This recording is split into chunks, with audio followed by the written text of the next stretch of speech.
O vento do outono varria os campos desolados de Sheorvon. O sacolejar do velho caminhão forçava suas costas, mas o velho João da Silva não se importava. Seu olhar estava fixo unicamente no seu filho mais novo, Lucas, que estaria para além do pesado portão de ferro da base militar que se avistava ao longe. Era seu caçula, nascido quando ele já tinha passado dos 60 anos, um filho precioso que ele não suportaria ver sofrer. Após solicitar a visita, João entrou no parlatório simples e começou a esfregar as mãos, ansioso. As juntas dos seus dedos ásperas e rachadas eram um testemunho de uma vida inteira de trabalho duro na terra, uma vida de labuta. Momentos depois, a porta se abriu e Lucas, vestindo o uniforme militar, apareceu. No instante em que um sorriso de boas-vindas estava prestes a brotar no rosto de João, ele viu o rosto do filho e congelou. A bochecha esquerda e a área ao redor dos lábios estavam roxas, machucadas. Embora tentasse esconder, as marcas do inchaço eram nítidas. Mas o pior de tudo era o olhar de seu filho. Estava morto. As pupilas vazias sem brilho haviam perdido toda a luz, mergulhadas numa escuridão profunda. O coração de João afundou gelado. Lucas, ele chamou o filho com a voz embargada. Lucas apenas baixou a cabeça, sem forças. Nesse momento, 2 soldados com a patente de sargento, que pareciam ter acompanhado Lucas, aproximaram-se rindo. Seus olhares estavam carregados de um escárnio e desprezo explícitos. Ei, soldado Lucas da Silva! Veio receber visita, um deles, que parecia ser o líder, o sargento Alves, zombou, dando um tapa no ombro de Lucas. O corpo de Lucas estremeceu, um tremor que João não deixou de notar. Mas cadê seu pai? Quem é esse avô que veio te ver? Ah, não me diga que você não tem pai? Poxa, cara, devia ter falado antes. Se a gente soubesse que você era órfão, teríamos batido um pouco menos, não é? Ha. Os outros soldados ao redor riram em concordância. O som de suas risadas era como adagas afiadas perfurando o coração de João. Ele havia passado a vida inteira trabalhando honestamente, suando para criar seus filhos. E os havia ensinado a serem da mesma forma. E agora seu filho, no lugar sagrado onde viera para defender o país, estava sendo humilhado e agredido por vermes, simplesmente por não ter um pai presente. Os olhos enrugados de João se estreitaram. Algo selvagem, que ele mantivera escondido por toda a vida, começou a se agitar nas profundezas de suas pupilas. Ele se levantou em silêncio. Lucas olhou para o pai com um olhar ansioso. Pai, chamou. João apenas deu um tapinha no ombro do filho, sem dizer uma palavra. Então virou-se para o sargento Alves, que continuava com suas zombarias. Seu rosto estava calmo, quase inexpressivo, mas o peso da fúria contida nele era como uma montanha. Qual é o seu nome, rapaz? Sua voz era baixa, mas ressoava como se fizesse os ossos tremerem. A risada do sargento Alves cessou. Ele olhou João de cima a baixo com desdém. Escuta aqui, velhote, é melhor você educar seu filho direito. Se quer ter uma vida fácil no quartel, tem que aprender a ser esperto. Ele apanha porque é um Zé Mané o tempo todo. Foi então que outro soldado, que fazia sinais para Lucas, aproximou-se e sussurrou em seu ouvido. Ei, quando esse velho for embora, você está frito. É melhor não piorar as coisas e mandar ele embora quieto. Até mesmo essa ameaça chegou claramente aos ouvidos de João. O comandante de pelotão, um oficial que observava toda a situação, estava em um canto conversando com um colega, fingindo não ver. Sua expressão deixava claro que ele não queria se envolver em problemas. João não disse mais nada. Ele apenas gravou profundamente em sua mente o rosto e a patente do sargento Alves, e o rosto do comandante que o ignorava. Então virou-se em silêncio e saiu do parlatório. O olhar desesperado de Lucas o seguia, mas ele não olhou para trás. O que seu filho precisava agora não era de consolo. De volta à sua caminhonete, João pegou um celular antigo do bolso. Seus dedos tremiam levemente de raiva. Ele pressionou longamente o primeiro número da discagem rápida. Antes mesmo de o segundo toque, uma voz firme e poderosa respondeu. Pai, algum problema? Arthur, a voz de João era baixa e fria, como um eco vindo de uma caverna profunda. Sim, pai. Mas por que sua voz está assim? O senhor não está se sentindo bem? Era seu primeiro filho, Arthur. Sua voz estava cheia de preocupação. João respirou fundo por um momento. Um vento forte batia na janela do caminhão, como se anunciasse a tempestade de sangue que estava por vir. Não. Não se preocupe comigo. Onde você está agora? Estou no gabinete do Comando Militar da Amazônia. O que aconteceu? Certo. Ligue para o seu irmão também. Vocês dois precisam vir para onde eu estou, imediatamente. É a base do seu irmão mais novo. João falou com firmeza, como se não precisasse ouvir as perguntas do filho. Pela fúria gélida em sua voz, seu primeiro filho, Arthur, percebeu instantaneamente a gravidade da situação. Seu pai nunca havia falado com aquela voz em toda a sua vida. O rosto do caçula está machucado. Com essa única frase, um silêncio pesado caiu do outro lado da linha. Momentos depois, a voz do primeiro filho voltou. A firmeza de antes havia desaparecido, substituída por uma fúria fria como gelo e afiada como aço. Entendido, pai. Partirei agora mesmo com o meu irmão. Por favor, envie a localização da base por mensagem. Desligando o telefone, João ligou imediatamente para o segundo filho, Marcos. Assim como o primeiro, o segundo também entendeu toda a situação com uma única frase do pai. As portas do inferno tinham acabado de se abrir. João fechou os olhos por um momento. O rosto machucado do seu filho mais novo e as risadas zombeteiras dos soldados ecoavam em sua mente. Ele murmurou em voz baixa. O preço por terem tocado no meu filho. Nem mesmo a destruição de suas almas será suficiente. Logo após o telefonema de João, o gabinete do comandante da divisão, no Comando Militar da Amazônia, congelou instantaneamente. O general de divisão Arthur da Silva, que até um momento atrás ouvia o relatório de seu ajudante com um sorriso ameno, teve todas as emoções drenadas de seu rosto. O que restou foi apenas uma fúria fria e cortante como uma geleira. Alerta de prontidão de emergência para toda a divisão. Chame o comandante da Polícia do Exército, o chefe da inspetoria e o chefe de pessoal ao meu gabinete imediatamente. Em 5 minutos. O ajudante, vendo o comandante daquela forma pela primeira vez na vida, esqueceu até de respirar. Não era simples raiva. Uma aura negra capaz de destruir tudo dominava todo o gabinete. Mesmo atordoado, ele bateu continência por reflexo e saiu correndo. O general Arthur ligou imediatamente para seu irmão. Era Marcos, general de brigada, responsável por uma brigada subordinada. Irmão, acabei de falar com o pai. Eu sei. Forme uma força-tarefa com as tropas mais ágeis e de maior poder de fogo da sua brigada. Armamento completo, até o exagero. Inclua a tropa de choque da Polícia do Exército. E você pegue um helicóptero de comando e venha imediatamente para as coordenadas que vou enviar. Eu também estou de partida. Entendido, irmão. A voz do irmão também fervia de raiva. Para os irmãos, o pai era o céu, e o caçula, Lucas, era tudo que eles deviam proteger.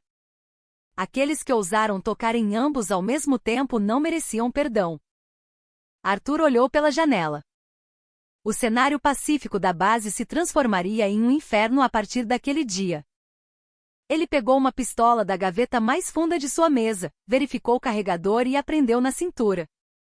O general de divisão usar uma pistola pessoalmente era algo extremamente raro, exceto em situações de guerra. Mas agora sua mente era o próprio campo de batalha. Pouco depois, chegou a mensagem do pai com as coordenadas. Uma base de infantaria em São Gabriel da Cachoeira, no Amazonas. Ao ver o nome da base, o general Arthur sorriu friamente. Era sua área de jurisdição. Chefe da inspetoria. Dos oficiais que chegaram ao gabinete, ele chamou primeiro o chefe da inspetoria. Sim, comandante. O senhor sabe alguma coisa sobre aquele batalhão? O chefe da inspetoria pensou por um momento e depois falou com cautela. Houve alguns rumores recentes de abusos entre os soldados, mas recebemos relatórios de que o comandante do batalhão estava lidando com isso internamente. Nada de extraordinário foi relatado. Nada de extraordinário? A partir de agora haverá. O general Arthur se levantou. Os oficiais que encontraram seu olhar tremeram involuntariamente. A partir de hoje, eu, o comandante da divisão, assumo o controle direto de todo o comando daquele batalhão. A polícia do exército vai bloquear completamente a base. Nenhuma formiga entra ou sai. A inspetoria vai obter os dados de todos os oficiais e soldados pertencentes ao batalhão e colocá-los todos em estado de prontidão a partir deste momento. Ninguém pode dar um passo para fora daquela base sem a minha permissão. Comandante. Posso perguntar o que está acontecendo? Ousou perguntar o comandante da polícia do exército. Arthur olhou para ele e disse em voz baixa: vamos caçar insetos. Insetos malignos enraizados até o fundo. Pouco depois, no heliporto do comando da divisão, 2 helicópteros subiram aos céus com um rugido ensurdecedor. Um era o helicóptero de comando com o general de divisão Arthur a bordo.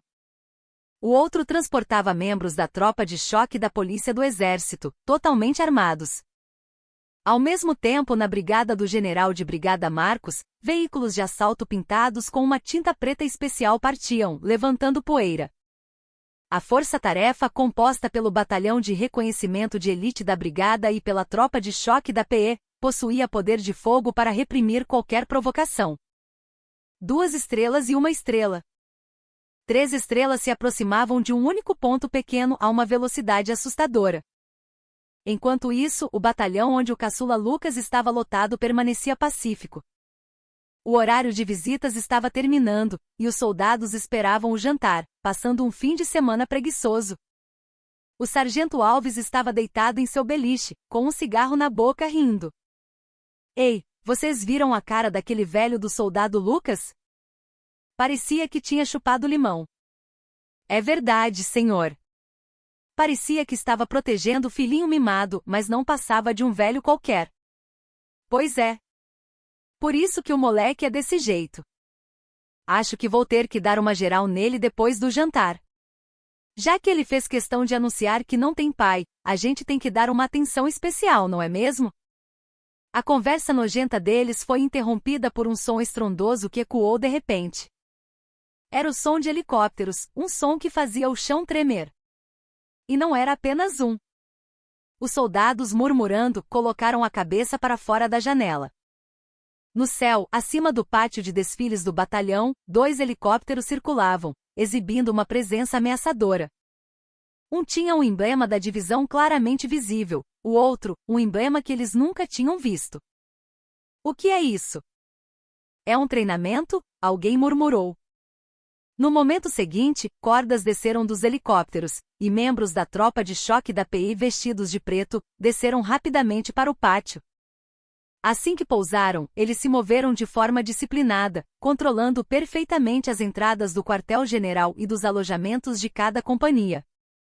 Simultaneamente, o portão de entrada do batalhão se tornou um caos. Veículos de comando e caminhões chegaram em alta velocidade, quase esmagando o portão. Do veículo da frente, desceu o comandante da brigada, o general de brigada Marcos. Ele nem sequer olhou para os guardas do portão e imediatamente deu uma ordem ao líder da equipe da tropa de choque da PE. A partir deste momento, cortem todas as comunicações desta base. Qualquer contato com o exterior está proibido. Qualquer um que resistir, neutralizem no local imediatamente. Às suas ordens. Do helicóptero que pousou no pátio de desfiles, finalmente apareceu o general de divisão Arthur. Atrás dele, o chefe da inspetoria da divisão e o comandante da polícia do exército o seguiam como sombras. O comandante do batalhão e o sargento ajudante, que saíram correndo sem entender a situação repentina, ficaram apavorados ao ver o comandante da divisão e correram em sua direção. Às suas ordens. Comandante, a que devemos a honra? Quando o comandante do batalhão bateu continência, rígido, o general Arthur nem mesmo respondeu à saudação e perguntou friamente: Você é o comandante deste batalhão? Sim, senhor. O soldado Lucas da Silva está sob seu comando?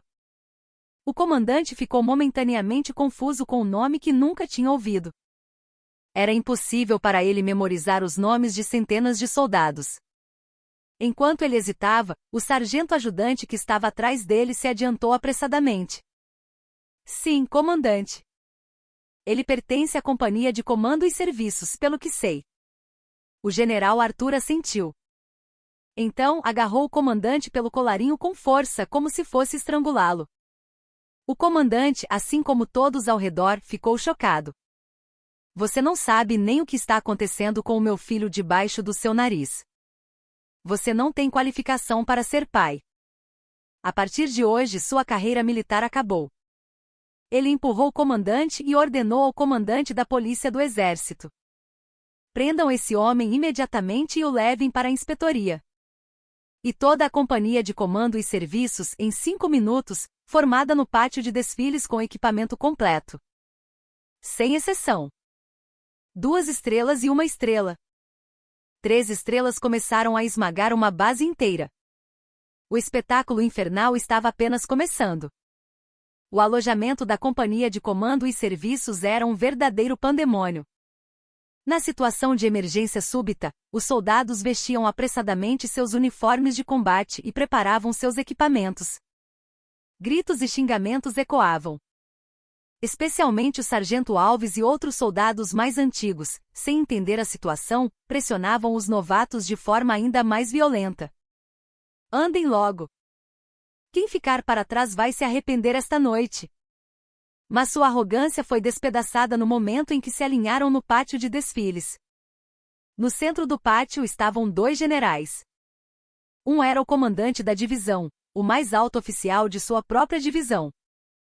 O outro era um comandante de brigada que eles nunca tinham visto. Ao redor deles, membros da tropa de choque da PE, emitindo uma aura mortal, o cercavam. O perímetro do pátio já estava cercado pelas tropas da força-tarefa da brigada. Eles se sentiam como animais presos em uma enorme rede. O comandante do batalhão já havia sido levado pelos policiais do exército e não era mais visto. Os comandantes de companhia e pelotão tremiam como varas verdes, em posição de sentido na frente dos generais. O general Arthur, em silêncio, inspecionou lentamente os soldados da companhia de comando e serviços, que estavam em formação com equipamento completo. Por onde seu olhar passava, os soldados baixavam a cabeça involuntariamente. Finalmente seu olhar parou em um ponto. Seu irmão mais novo, o soldado Lucas da Silva, com o rosto machucado. E ao lado dele o sargento Alves, inquieto. Comandante da companhia de comando e serviços. Sim, comandante, o comandante respondeu com uma voz quase inaudível. O que você fez enquanto o rosto de um soldado da sua companhia ficava com essas marcas? Sinto muito, senhor. Sente muito? Se fosse algo que pudesse ser resolvido com um sinto muito, eu nem teria vindo até aqui. O general Arthur fez um sinal com os olhos para seu irmão, o general de brigada Marcos. Marcos deu um passo à frente e gritou para toda a companhia. Sua voz continha uma fúria que parecia rasgar os alto-falantes. A partir de agora, respondam claramente as minhas perguntas. Aqueles que agrediram participaram da agressão, ou sabiam da agressão ao soldado Lucas da Silva e se omitiram. Deem um passo à frente agora. Ninguém se moveu. Todos se olhavam, mantendo silêncio. O sargento Alves comemorou por dentro. Sem provas, quem ousaria apontá-lo? No exército a patente era tudo, e a lealdade era mais fina que papel. Um sorriso de desprezo surgiu nos lábios do general Marcos. Eu dei uma chance, mas nenhum de vocês teve a consciência de se manifestar. Tudo bem. Ele se aproximou de Lucas. E então abraçou o ombro de seu irmão ferido. Todos os soldados ao redor prenderam a respiração. Lucas, está tudo bem. Agora está tudo bem. Com a palavra calorosa do irmão, a tristeza que Lucas vinha reprimindo explodiu. Lágrimas quentes escorreram incessantemente de seus olhos. Irmão. Irmão. Sim, seu irmão está aqui. Não se preocupe mais com nada. E observe bem. Veja como o lixo que te atormentou vai desmoronar.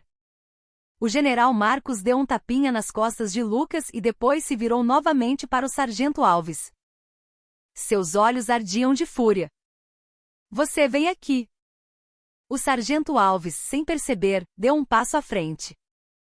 Seu coração começou a bater descontroladamente. Você é o sargento Alves? Sim, senhor. Você bateu no meu irmão? Não, senhor. Eu nunca bati nele, o sargento Alves negou desesperadamente. Então, o general Marcos fez um sinal com a cabeça para o comandante da polícia do exército ao seu lado. O comandante pegou uma pasta de documentos e começou a ler. Sargento Alves. Há uma semana, deu um tapa no rosto do soldado Lucas da Silva porque ele não amarrou direito o cadarço da bota de combate. 5 dias atrás, deu um soco em seu abdômen porque ele comeu devagar demais. 3 dias atrás, bateu em sua cabeça várias vezes porque a arrumação do seu armário estava inadequada. Ontem, por falar dormindo, o espancou coletivamente atrás do alojamento. E hoje, zombou e insultou o pai dele que veio visitá-lo. Quanto mais a voz do comandante da polícia do exército ecoava pelo pátio, mais pálido o rosto do sargento Alves ficava. Ele gritou, incrédulo. Isso é mentira. Não há provas. Nesse momento, o general Arthur deu um passo à frente. Em sua mão, havia um pequeno gravador. Provas, o general Arthur apertou o botão de reprodução do gravador. Então, as zombarias e insultos que o sargento Alves dirigiu a João e Lucas no parlatório ecoaram vividamente pelos alto-falantes em todo o pátio. Não me diga que você não tem pai? Poxa, cara, devia ter falado antes. Se a gente soubesse que você era órfão, teríamos batido um pouco menos, não é? Ha ha ha. Ao ouvir sua própria voz, as pernas do sargento Alves fraquejaram e ele caiu no chão. Os rostos dos outros soldados mais antigos também ficaram lívidos. O general Arthur desligou o gravador e disse friamente. Você disse que ele não tinha pai? Certo, hoje eu serei o pai de todos vocês.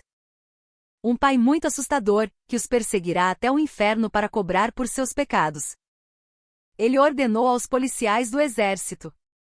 Prendam o sargento Alves e todos os outros cujas vozes estão na gravação, e quem mais o soldado Lucas da Silva apontar. Apliquem os crimes de agressão especial à sentinela, agressão habitual e injúria conforme o Código Penal Militar. Se resistirem, podem atirar para matar. As suas ordens. Membros da tropa de choque da P correram e dominaram violentamente o sargento Alves e sua gangue. Eles gritavam e se debatiam, mas diante dos membros bem treinados da tropa de choque, eram como crianças. Foram algemados e amordaçados. Quando a situação chegou a esse ponto, outros soldados, apavorados, começaram a levantar as mãos e a gritar. Tem uma denúncia. O cabo Ribeiro também bateu no soldado Lucas. O sargento Lima roubou dinheiro dele. O pátio de desfiles rapidamente se tornou um caos de acusações mútuas. Os abusos que estavam apodrecendo por dentro explodiram de uma só vez. O general Arthur observou a cena com uma expressão impassível e, em seguida, voltou seu olhar para os comandantes de companhia e pelotão. Seus rostos já estavam cinzentos. Vocês sabiam de tudo isso? Ninguém conseguiu responder. Isso era uma resposta mais certa do que uma afirmação. Ótimo. Inspetoria, levem esses 2 e todos os outros oficiais da companhia de comando e serviços imediatamente. Acusações de negligência, abandono de dever e cumplicidade em abuso. Investiguem cada um deles minuciosamente e preparem-nos para tirar a farda. Os comandantes de companhia e pelotão, aterrorizados, caíram de joelhos e começaram a implorar. Comandante, por favor, perdoe-nos apenas uma vez. Cometemos um pecado mortal. Mas nos olhos do general Arthur não havia um pingo de compaixão. Ele disse friamente, perdão? Peçam perdão no inferno. Para vocês, não há misericórdia. Naquela noite em que as estrelas caíram, uma base militar estava sendo arrancada pela raiz. Mas isso era apenas o começo. Os irmãos pressentiam que uma verdade ainda mais sórdida se escondia por trás deste caso. O incidente em que um general de divisão e um general de brigada devastaram simultaneamente um batalhão causou uma enorme onda de choque em todo o exército. O caso foi imediatamente reportado aos escalões superiores, o Comando Militar de Área e o Quartel-General do Exército em Brasília. No entanto, ninguém ousou frear as ações dos dois irmãos. A pequena minoria no alto escalão que já sabia quem era o pai deles, percebendo a gravidade da situação, concordou silenciosamente. E mesmo aqueles que não sabiam da situação se resguardaram, pensando, para 2 e 1 estrelas se moverem pessoalmente, a coisa deve ter sido muito feia. Na manhã seguinte, o batalhão era um mundo completamente diferente. Todas as atividades foram suspensas, e investigadores da Inspetoria da Divisão e da Polícia do Exército começaram a vasculhar os alojamentos e escritórios. Os soldados aguardavam em seus alojamentos, sendo chamados um por um para interrogatórios intensos. Na sala do comandante do batalhão, agora convertida em sala de interrogatório, o comandante deposto no dia anterior estava sentado com uma aparência abatida. À sua frente, o chefe da inspetoria da divisão revisava documentos com um olhar penetrante. Vou lhe dar uma chance de se explicar. O que você fez enquanto uma violência e abusos tão terríveis se alastravam em sua unidade? O comandante umedeceu os lábios secos e se desculpou. Eu realmente não sabia. Só recebi relatórios dos meus subordinados de que tudo estava sendo bem administrado. Não sabia? Nunca ouviu dizer que a incompetência de um comandante é um crime? Enquanto você se omitia irresponsavelmente, sua unidade estava apodrecendo por dentro. Isso não é um simples caso de abuso. É um ato de traição que destrói toda a disciplina militar, o chefe da inspetoria gritou, batendo na mesa. Ele já sabia. Se tentasse encobrir este caso, sua própria cabeça não estaria segura. A fúria do comandante da divisão estava além da imaginação, e ele sentia que algo muito maior o apoiava. Na mesma hora, em outra sala de interrogatório, o sargento Alves e os outros agressores estavam sendo interrogados por investigadores da Polícia do Exército. No início, Alves negou veementemente as acusações, resistindo. Sou inocente. Houve alguma instrução de disciplina, mas nunca agressão. Mas quando o investigador jogou um documento na sua frente, sua expressão endureceu. Eram todos os registros de transações financeiras e de chamadas dele e de seus cúmplices. Inocente? Como você explica o dinheiro depositado mensalmente na sua conta pelos pais dos soldados mais novos? Foi o pagamento pela instrução de disciplina. E as mensagens de texto que vocês trocaram? Hoje demos uma surra no Lucas. A cara do velho foi impagável. Isso também faz parte da instrução? O sargento Alves não conseguiu dizer mais nada. As provas eram esmagadoras. Eles não apenas atormentavam os novatos, mas também extorquiam dinheiro e forçavam pagamentos de forma organizada. E no centro de tudo estava Lucas. Lucas, que resistia firmemente às suas exigências injustas, era um espinho em seus olhos e o alvo de seus tormentos mais cruéis. À medida que a investigação avançava, o caso começou a revelar uma realidade cada vez maior e mais sórdida. Não era um problema apenas entre soldados. A descoberta de um livro-caixa secreto no escritório do sargento encarregado do suprimento da Companhia de Comando e Serviços foi decisiva. O livro registrava detalhadamente que o combustível, a comida e vários suprimentos militares entregues à base vinham em quantidades menores do que o oficial, e a diferença era paga regularmente a alguém. E o destino final desses pagamentos, surpreendentemente, levava ao comandante do batalhão e a escalões ainda mais altos, como o comandante do regimento. Isso é corrupção com suprimentos militares. Ao receber o relatório, o general Arthur fechou os olhos. Ele olhou para seu irmão, o general Marcos. Eu sabia que eles não o atormentariam tanto só porque Lucas era desobediente. Eles deviam ter algo a esconder. O general Marcos cerrou os punhos e disse: era isso. Lucas provavelmente percebeu a verdade. Com a personalidade que herdou do pai, que não tolera injustiças, ele devia ser uma bomba relógio para esses caras. Então, para calar a boca dele e para servir de aviso aos outros, eles o atormentaram de forma tão cruel como um exemplo. Agora, todas as peças do quebra-cabeça se encaixavam. O abuso contra Lucas da Silva era um meio de encobrir o crime maior de corrupção com suprimentos militares. O comandante de pelotão e o de companhia sabiam disso, mas se omitiram para proteger suas próprias peles. O comandante do batalhão era o principal culpado. A unidade inteira era, em essência, uma grande organização criminosa. Esta era a primeira parte da reviravolta dupla que os irmãos procuravam. Não era mais uma simples vingança, mas uma guerra massiva para erradicar um mal profundo que apodrecia as raízes do exército. O general Arthur contatou imediatamente o chefe jurídico do comando militar. A escala do caso ultrapassa o nível do batalhão. Peço a formação de uma equipe de investigação especial diretamente subordinada ao comando militar. O comandante do regimento também deve ser incluído na investigação. Não deixaremos nenhum deles escapar. Todos serão levados à justiça. Quando a notícia se espalhou, o comandante do regimento ficou apavorado. Ele começou a usar todos os seus contatos para tentar abafar o caso. Ligou para deputados, generais de alto escalão no quartel-general do Exército e até para figuras influentes da região. Mas a resposta que recebeu foi uma recusa fria.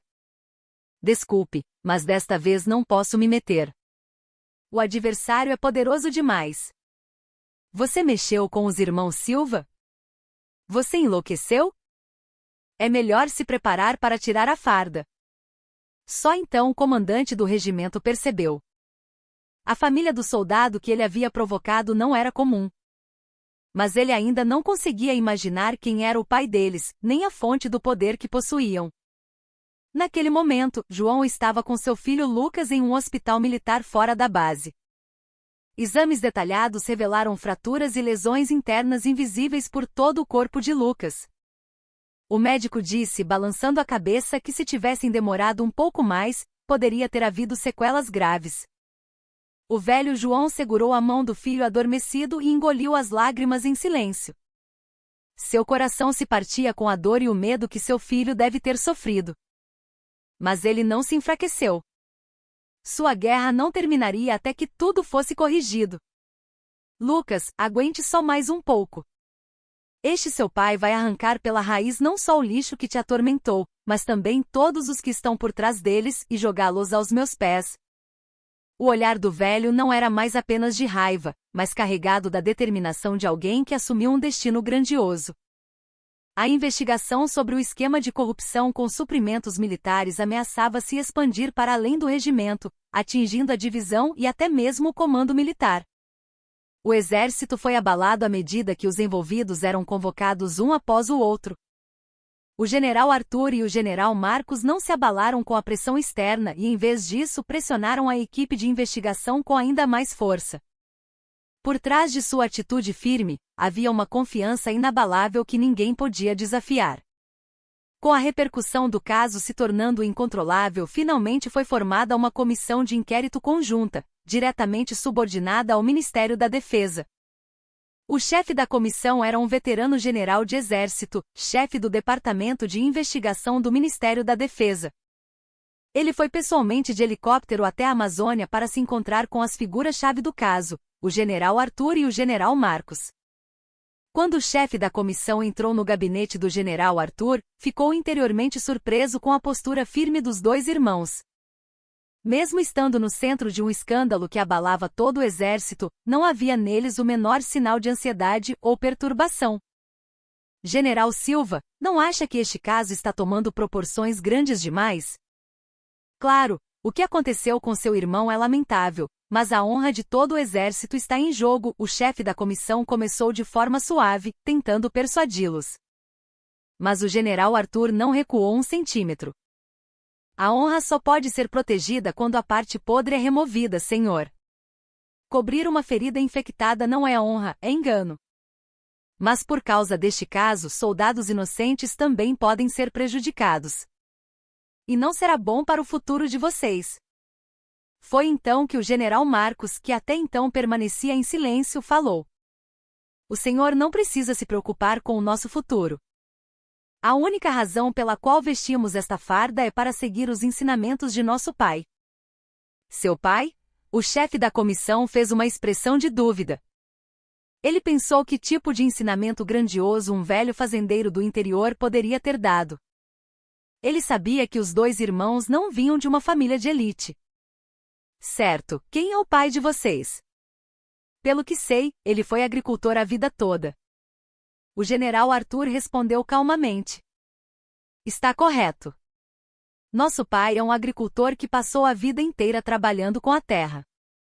Mas essa é apenas a sua aparência atual. Arthur se levantou e caminhou até uma velha foto em preto e branco pendurada em um canto do gabinete. Na foto, um jovem João estava com outros soldados que pareciam ser seus companheiros. Todos usavam uniformes velhos, mas seus olhos estavam vivos como os de feras. O senhor já viu esta foto? O chefe da comissão olhou atentamente para a foto. E de repente seus olhos se arregalaram de incredulidade. O emblema de uma unidade que não existe mais, costurado no uniforme do jovem João na foto. E ao lado dele, os rostos de figuras que só existiam em lendas. Não pode ser. Esta unidade é a Força Expedicionária Brasileira. Os pracinhas. A voz do chefe da comissão tremia violentamente. A FEB. A lendária força especial não regular que aparecia de repente nos campos de batalha mais ferozes da Segunda Guerra Mundial na Itália, cumpria missões impossíveis e desaparecia como vento. Sua existência não constava em nenhum registro histórico oficial. Era apenas transmitida secretamente entre os altos escalões das Forças Armadas. Eles eram chamados de fantasmas da guerra. E este homem ao lado do nosso pai, o chefe da comissão, apontou para uma figura na foto. Era o próprio pai do chefe da comissão, o primeiro chefe do Estado-Maior Conjunto das Forças Armadas, que era reverenciado por todo o exército. O general Arthur assentiu silenciosamente. Exato. Nosso pai, João da Silva, foi o último comandante da lendária unidade de comandos da FEB. As pessoas o chamavam de Onça Branca.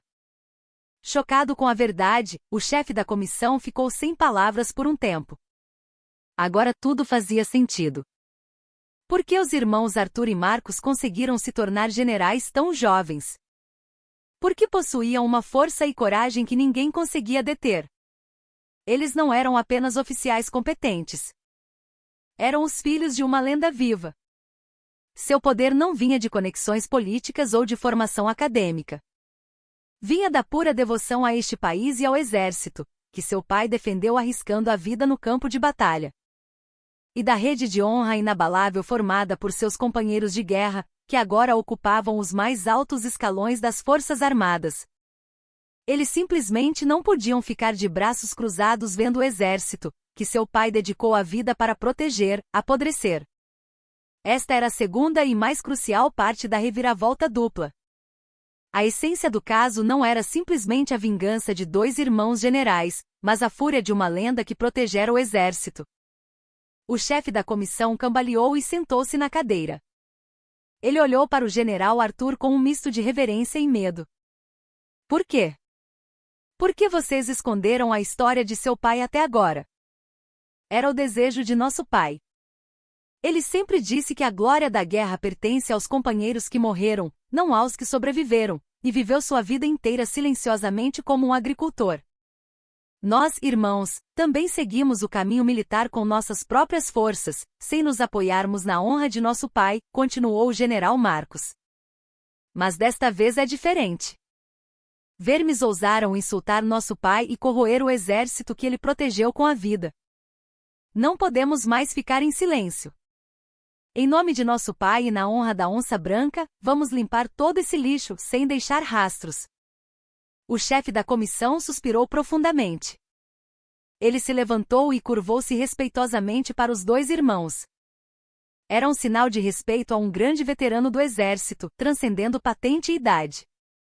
Perdoe-me. Eu entendi tudo errado. A partir de agora, a comissão de inquérito conjunta seguirá a vontade de vocês. Se precisarem de algo, é só pedir. Eu mesmo relatarei ao ministro da Defesa. Direi que a onça branca está furiosa. Enquanto o chefe da comissão saía do gabinete, a voz baixa do general Arthur o alcançou. Obrigado. Mas tem um pedido. Por favor, não diga a nosso pai que já sabemos sobre o seu passado. Queremos resolver este assunto inteiramente com as nossas próprias forças, como filhos. O chefe da comissão assentiu em silêncio e desapareceu. Agora todo o exército se tornará a lâmina dos dois irmãos. Nenhuma pressão externa, nenhum obstáculo poderia existir. Com a lenda do exército despertada, não havia lugar para os corruptos se esconderem. Com o apoio total da Comissão de Inquérito Conjunta do Ministério da Defesa, a investigação avançou sem obstáculos. As raízes da corrupção com suprimentos militares eram mais profundas e extensas do que se imaginava. A investigação revelou que, para além do comandante do regimento, o chefe de logística da divisão e até mesmo alguns oficiais do comando militar e do comando logístico estavam envolvidos. Eles formavam um cartel gigante que desviava suprimentos militares há décadas, acumulando uma riqueza imensa. O general Arthur entregou a investigação de corrupção ao seu irmão, o general Marcos, e à comissão conjunta, e iniciou outra guerra, a guerra contra a corrupção no sistema de promoções.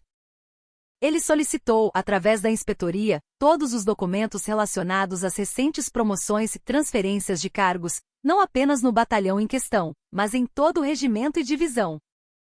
E neles encontrou um padrão significativo.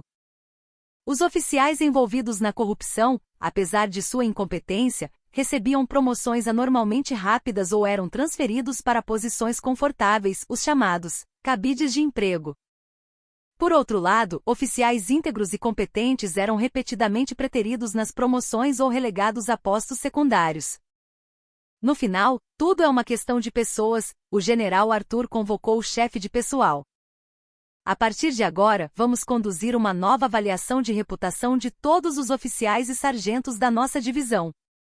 Garanta o anonimato total e introduza um sistema onde os subordinados avaliam seus superiores.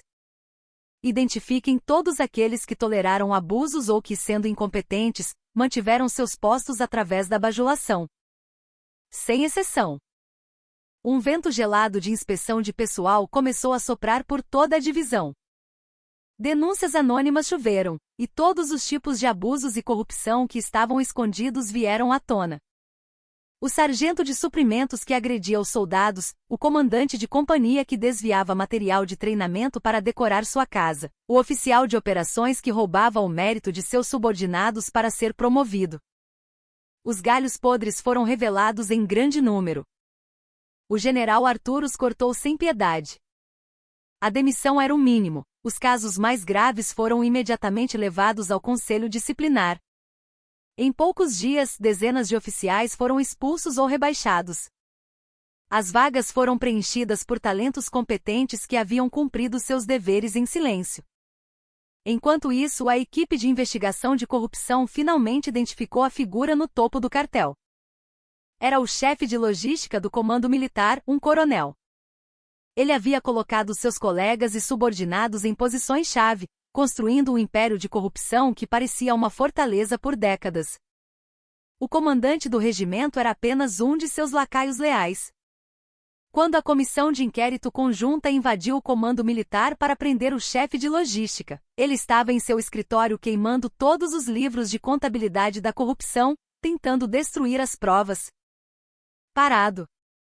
Comissão de inquérito do Ministério da Defesa. Quando os investigadores entraram, o chefe de logística resistiu violentamente. Que palhaçada é essa? Vocês sabem quem eu sou?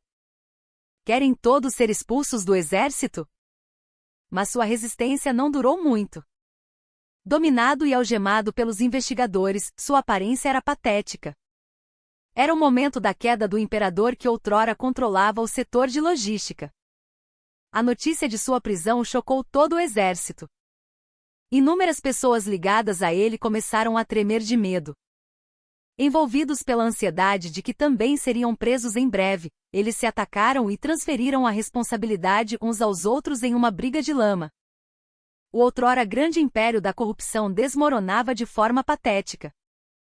O sargento Alves e sua gangue, que deram início a tudo, estavam sendo julgados em um tribunal militar. Seus pais estavam no tribunal, implorando por clemência com lágrimas. Mas as provas eram muito claras, e seus crimes não eram leves.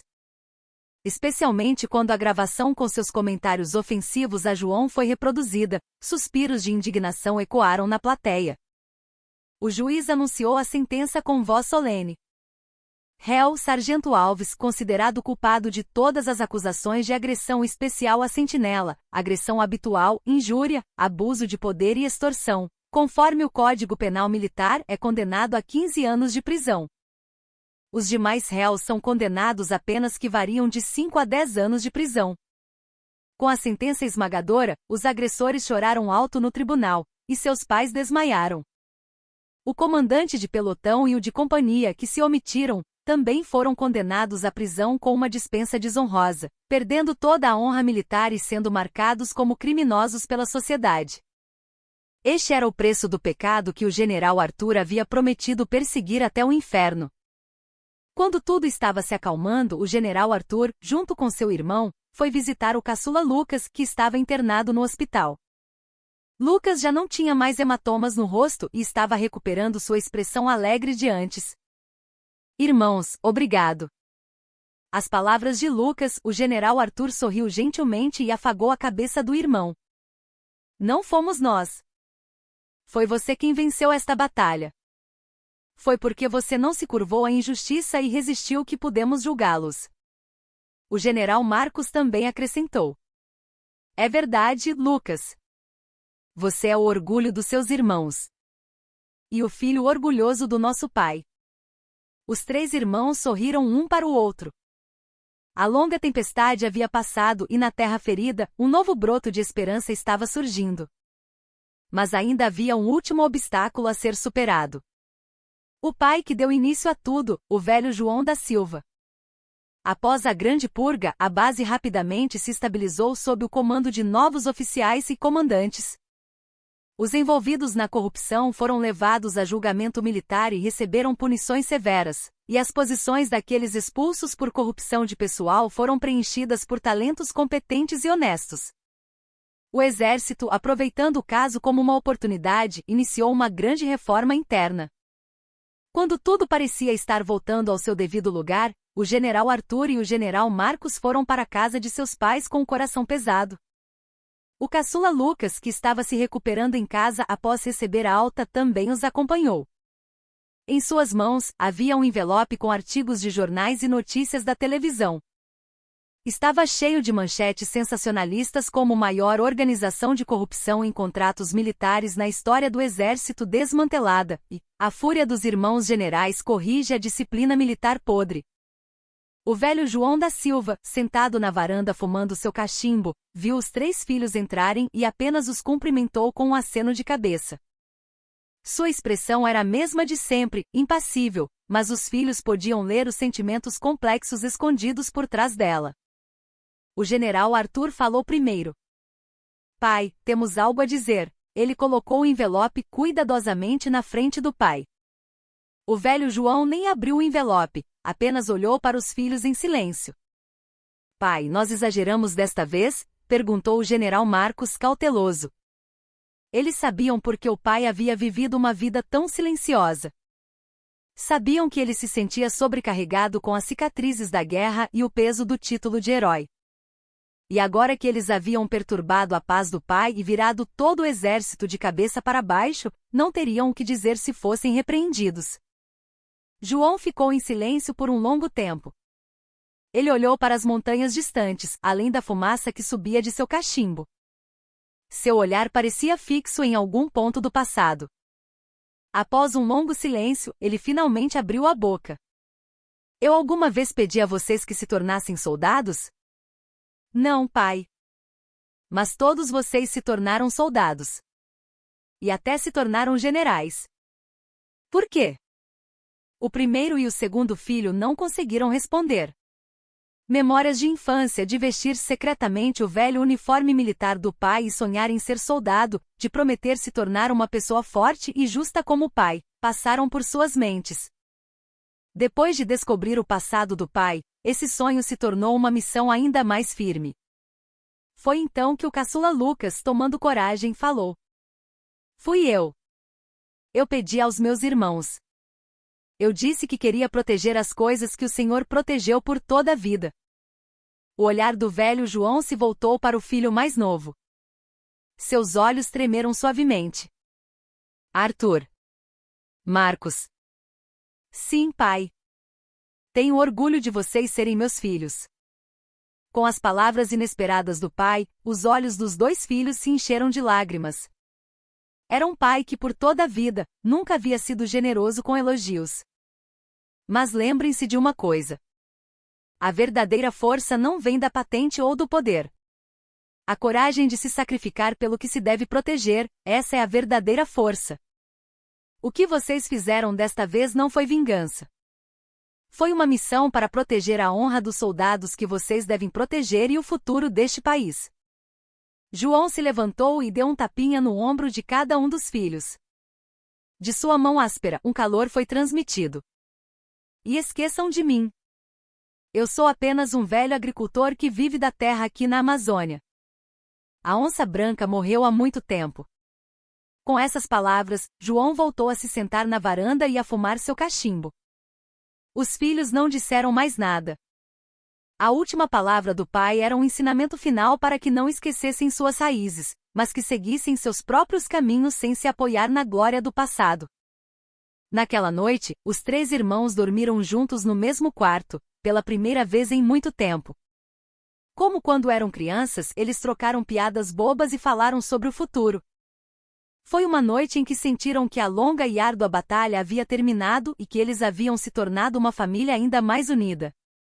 Alguns dias depois, uma visita inesperada chegou ao gabinete do general Arthur. Era o ministro da Defesa. Ele apertou a mão do general Arthur, que batia continência, e disse: "General Silva, você fez um grande trabalho. Graças a isso, nosso exército teve a chance de renascer." "É um exagero, senhor ministro. E por favor, transmita meus cumprimentos ao seu pai. Diga a ele que o Brasil não se esquece de sua dedicação." O ministro hesitou por um momento e depois entregou um documento. Era uma recomendação para a promoção do general Arthur a general de exército com um carimbo de suspenso. "Originalmente, eu pretendia recomendá-lo para o alto comando do exército desta vez. Mas com este caso você fez muitos inimigos. Que tal fazer uma pausa por um tempo? O mesmo vale para o seu irmão. Até que a reforma do exército se estabilize, acho que precisamos de alguém para apoiar os mais jovens nos bastidores." As palavras do ministro significavam, na prática, um rebaixamento. Mas o general Arthur sorriu calmamente e aceitou a recomendação. "Entendido, senhor ministro. Aceito de bom grado." Em seu rosto não havia vestígios de desapontamento ou raiva. Pelo contrário, parecia aliviado, como se tivesse se livrado de um fardo pesado. Ele já sabia. Sabia que a espada que eles empunharam também deixaria feridas neles mesmos. Mas ele não se arrependia. Ele finalmente entendia plenamente o significado da força que seu pai lhe ensinara. O tempo passou. A grande tempestade que abalou o exército gradualmente se acalmou. O general Arthur e o general Marcos, aceitando a proposta do ministro da Defesa, deixaram seus postos de comando de campo e se transferiram para instituições de pesquisa de políticas e educação na retaguarda. Muitos sussurravam que era um rebaixamento, mas os dois irmãos se dedicaram silenciosamente às suas novas missões.